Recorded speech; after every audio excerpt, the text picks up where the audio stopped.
Hi, வணக்கம் and welcome to தாத்தா tax. இது மலையாளம் பிக் பாஸை தமிழ் பிக் பாஸ் கண்டு கொண்டிருக்கியானோ? இந்த நிகழ்ச்சிக்கு பேர் மலையாளத்தில் வைக்கலான்னு பார்த்தேன். எனக்கு தெரிஞ்ச மலையாளம் அவ்வளோதான்.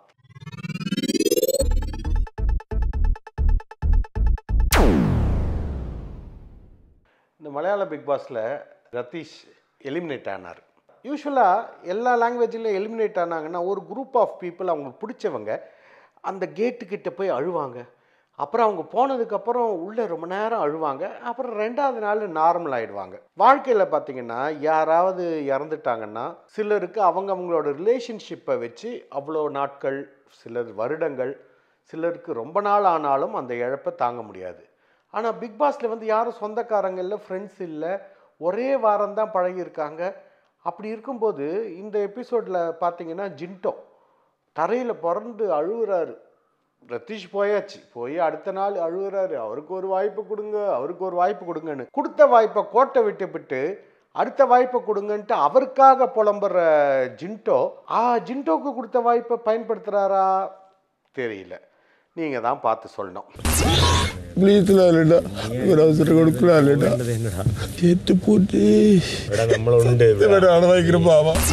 அப்புறம் ராக்கி வந்து சொல்கிறார்.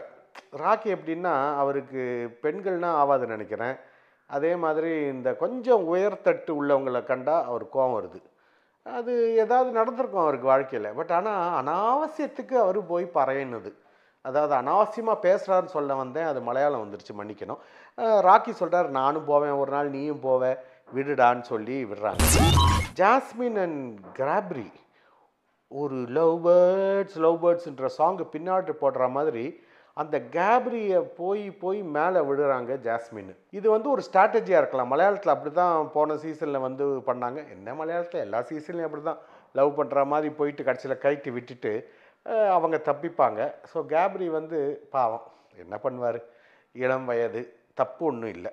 அப்போ பார்த்தீங்கன்னா அந்த பவர் டீமில் ரேங்கிங் பண்ண சொல்கிறாங்க. பவர் டீமில் யாரெல்லாம் இருக்காங்கன்னா யமுனா, ஸ்ரீரேகா, நிஷானா, ஜான் மோனி, அதுக்கப்புறம் கேப்ரி இருக்காங்க. கேப்ரி வந்து இந்த ஜாஸ்மின் கூட இருக்கிற உறவில் ஏற்கனவே மைண்டில் பிளான் பண்ணிடுறாரு. ஜாஸ்மினை எப்படியாவது இந்த நாமினேஷன்லேருந்து தூக்கிடணும். ஜாஸ்மின் நல்லா தான் விளையாடிட்டு இருந்தாங்க நேற்று வரைக்கும். நேற்று அவங்க பண்ணுற வேலையெல்லாம் பார்த்தீங்கன்னா இந்த கேம் செல்ஃபிஷாக தான் விளையாடணும். இதில் வந்து யார் கூட கூட்டு சேரக்கூடாது. பட் கூட்டு சேர்ந்து மற்றவங்கள குத்துறப்போ தான் பிரச்சனை வருது. ஜாஸ்மினும் கேப்ரியும் அவங்களுக்கு அழகாக கப்ஜா அப்படின்னு பேர் வச்சுருக்கிறேன். கப்ஜா பண்ணுறாங்க மனசை அந்த மாதிரி. ஸோ வந்து ரேங்கிங் வைக்க சொல்கிறாங்க. ஏன்னா 5 பேர் இருக்காங்களா பவர் டீமில், ஒரு ஆளை தூக்கணுன்றதுக்காக.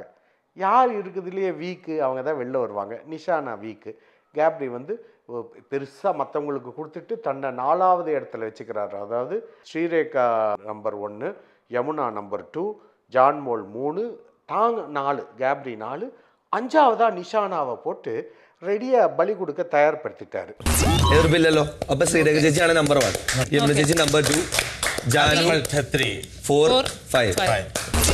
அதே மாதிரி மிச்சம் இருக்கிற 3 டீம்லேருந்து ஒரு ஆளை செலக்ட் பண்ணுங்க போகிறதுக்கு, அதாவது இந்த பவர் ரூமுக்கு போட்டியிட.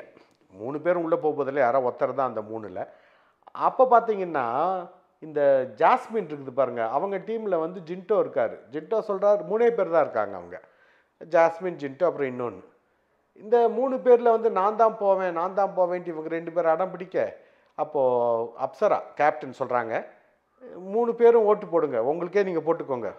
3வது ஓட்டு யாருக்கு விழுதோ அவங்களுக்கு 2 ஓட்டு வந்துடும், அவங்க இப்போ ஜெயிக்கிட்டானோன்னு ஒரு மாதிரி சமாதானப்படுத்தி. ஜின்டோக்கு இஷ்டமே இல்லை. பட் ஜாஸ்மின் பார்க்குற மொழியும் இப்படி பண்ணுறதும், பின்னாடி யாரோ போனால் அவங்கள பார்த்து அப்படின்னு சிரிக்கிறதும், அந்த அம்மாவோட உள்ளுக்குள்ளே இருக்கிற அந்த அண்ணின்னா தப்பாக எடுத்துறாதீங்க, அண்ணி எனக்கு பெண் பாலாக சொன்னேன், உள்ளேருந்து அப்படி வெளியில் வருது. ஜாஸ்மின் ஜின்டோ சண்டையெல்லாம் நடக்குது. அப்போ ஜின்டோ சொல்கிறாரு, நீ வந்து கேப்ரி கூடயே சுத்திட்டு இருக்க, நீ என்ன வேலை பார்த்த? ഞാൻ ഗബ്രിയലിന്റെ കൂടെ ഇരിക്കുന്നു എന്ന് വിചാരിച്ച് ഞാൻ ജോലി ചെയ്യുന്നില്ല എന്നല്ല, ഞാൻ എന്റെ ഭാഗം നോക്കുന്നില്ല എന്നല്ല. ഒരു കാര്യം ഞാൻ പറയാം, வேர் கேப்ரி கூட நான் சுத்தத்தை பற்றி உனக்கு என்னடா கவலை அப்படின்ட்டு ஜாஸ்மின் ஜின்டோட்ட சொல்ல, இந்த எடா வாடி போடி அது ஒன்றும் குழப்பம் இல்லை கேட்ட மலையாளத்தில், വെറുതെയാണ് പറഞ്ഞുകൊണ്ടിരിക്കുകയാണ്. மிண்டாதிரு அப்படின்லாம் பேசுகிறாங்க. மிண்டாதிருடி மிண்டாருதுடோ அப்படின்னு பெரிய சண்டையில் ஜாஸ்மின் ஒரு விஷயம் நல்லா சொல்கிறாங்க. இந்த பவர் டீம் போகிறதுக்கு இந்த ராஜதந்திரம் தேவை. இந்த பாத்திரம் கழுவுது, வீடை பெருக்கினமா, கக்குச கழுவினமான்றெல்லாம் கிடையாது. രാജതന്ത്രം വേണോ? ഈ പവർ റൂമിനകത്ത് കയറുന്നത് ഇവിടുത്തെ മുറ്റം അടിക്കുന്നതോ അല്ലെങ്കിൽ പാത്രം കഴുകുന്നതോ വെച്ചിട്ടല്ല, തലയ്ക്കകത്ത് ചിന്തിക്കാനുള്ള அது என்கிட்ட ரொம்ப இருக்குது, நரித்தந்திரமே என்கிட்ட இருக்குன்னு சொல்லி அவங்க வந்து சிஜோ, ஜாஸ்மின், ரிஷி 3 டீம்லேருந்து ஒருத்தர் வந்துட்டாங்க. இதில் யார் ஆக்சுவலாக நமக்கு பவர் டீமுக்குள்ளே போகணும்னு நமக்கு தோணும்? சிஜோ. ஏன்னா அவர் வந்து நல்லா விளையாடிட்டு இருக்காரு. செல்ஃபிஷ் அப்படின்னு சொல்கிறாங்க. பவர் ரூமில் டிஸ்கஷன் நடக்குது. அப்போ கேப்ரி சொல்கிறார், சிஜோ வந்து குரூப்பாக விளையாடுறான், செல்ஃபிஷாக விளையாடுறான்னு. ஏப்பா கேப்ரி, நீ ஜாஸ்மின் குரூப்பு தானேப்பா? அது 2 பேர் சேர்ந்தா குரூப் இல்லையா? 3வது ஆள் வேணுமா? அது 3வது ஆள் தான் ரிஷியை வச்சுருந்தீங்க. அதுதான் ஆரம்பிச்சிருச்சு. ரிஷிக்கு வந்து இவங்க பண்ணுறதெல்லாம் பார்த்து பின்னாடி பேச ஆரம்பிச்சிட்டாரு. அவர் வந்து கியரப் ஆயிட்டு வர்றாரு. எரிமலை எப்படி வெடிக்கும் அப்படின்ற ஒரு ஐடியாவுக்கு அவர் வந்துட்டார். பட் அந்த நடக்கிறப்போ சிஜோ வேண்டாம் அப்படின்னு சொன்ன உடனே ஜான்மணி சொல்லுது, எனக்கு ஃபஸ்ட்டு ரிஷி. ஏன்னா செலக்ட் ஆனது சிஜோ, ஜாஸ்மின், ரிஷி. 2வது ஜாஸ்மின்றாங்க. அப்சரா வந்து எனக்கு சிஜோ தான் வேணும், எனக்கு நல்லா விளையாடுவார்னு. மற்றவங்களுக்கெல்லாம் அதெல்லாம் இன்ட்ரெஸ்ட் இல்லாத போது கடைசியில் வந்து ஓட்டு எடுக்கிறாங்க. 3 ஜாஸ்மின், 3 சிஜோ வருது. அப்புறம் பிக் பாஸ் கூப்பிட்டு கேட்ட பொண்ணு எல்லாரும் சொல்லிட்டு வரப்போது ரிஷிக்கு ஓட்டு போட நினச்ச அவங்க ஜாஸ்மினுக்கு போட்டுறாங்க ஜான்மோனி. ஆக்சுவலாக அவங்க பண்ணது கரெக்டு தான். அவங்களுக்கு வேண்டியது ரிஷி இல்லாட்டா ஜாஸ்மின். ஸோ அவங்க ஜாஸ்மினுக்கு போட்டதுனால ஜாஸ்மின் ஜெயிச்சிடுறாங்க. அப்படி பார்த்துட்டே இருக்குது ஜாஸ்மின், ராரா அப்படின்ற மாதிரியே ஒரு ஃபீலிங். ஆமாம், இது அண்ணின்றதுக்கு பதிலாக இந்த மணி சித்திரத்தாழு அப்படின்னு சொல்லலாம்னு நினைக்கிறேன். எனவே மற்ற மெம்பர்ஸ்லாம் சிஜுவை செலக்ட் பண்ணாதது ஹாப்பி இல்லை. ஏன்னா சிஜு வந்து பவர் டீமில் வந்தால் நல்லாவே பவர் காமிச்சிருப்பார். ஜாஸ்மின் வந்து அந்த எல்லா பவரோட ரொம்ப ஸ்ட்ராங்கான பவர், காதல் பவரை தான் காட்டிகிட்ருக்காங்க, காட்ட போகிறாங்க. அப்புறம் கேப்ரிக்கு வந்து பயம், நாமினேஷனில் வந்துட போகிறோன்ட்டு. அதனால தான் நிஷானாவை வச்சு வெளியில் அமுச்சிட்டு இவ்வளோ ஜாஸ்மினுக்கும் வந்து நாமினேஷன் ப்ராப்ளம் இருக்கிறதுனால அவளை உள்ளே கூப்பிட்டு வந்துட்டான். இவங்க பிளான் பண்ணி செல்ஃபிஷாக விளையாடுறாங்க, நம்மளெல்லாம் அப்படி சொல்கிறாங்களேன்ட்டு ராக்கி மற்றவங்க எல்லாரும் உட்காந்து பேசுகிறாங்க. கடைசியில் வந்து இப்போ என்ன பண்ணுறாங்க, டைரக்ட் நாமினேஷன் ஒன்று இருக்குது. இந்த டைரக்ட் நாமினேஷனுக்கு பவர் டீமில் எல்லோரும் கலந்து ஆலோசித்து ஒருத்தரை சூஸ் பண்ணோம். கேப்டனும் அங்கே இருக்கலாம், புது கேப்டன் அப்சரா.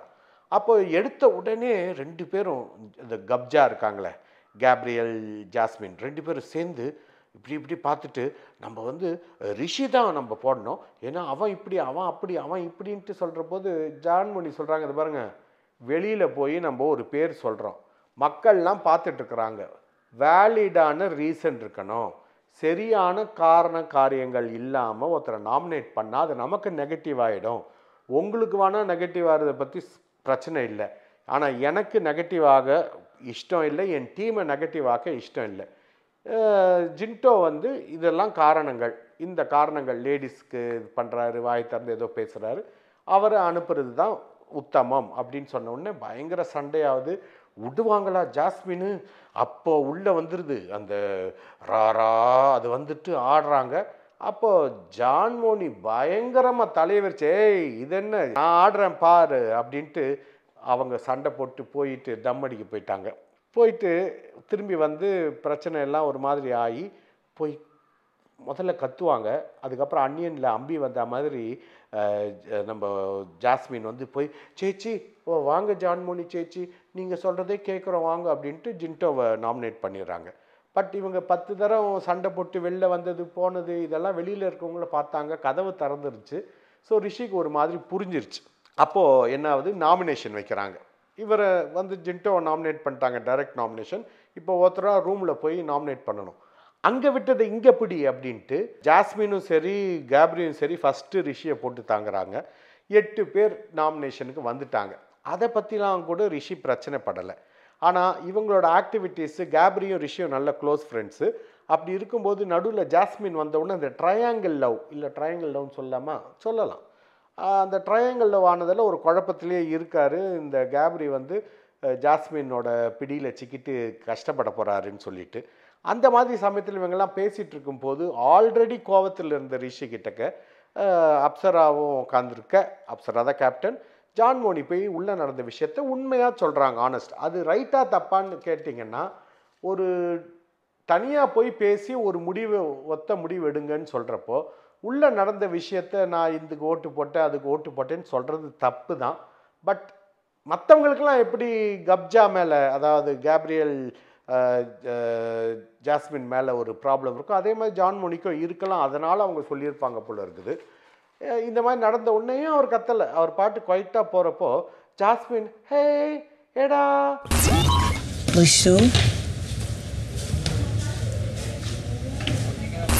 ஏடா ரிஷி அப்படின்னு ரிஷி செம்ம கடுப்பாயிடுறாரு. கத்துன்னு கத்தி இவளை வாட்டி போட்டின்னு திட்டி, நீ நாணங்கெட்டவளை எந்தான பறையினது, நீ பின்னாடி குத்தி முன்னாடிக்கு சிரிக்கிறியா அப்படின்ட்டு கேப்ரியை திட்டி பயங்கர பிரச்சனையா எமோஷனல் ஆகி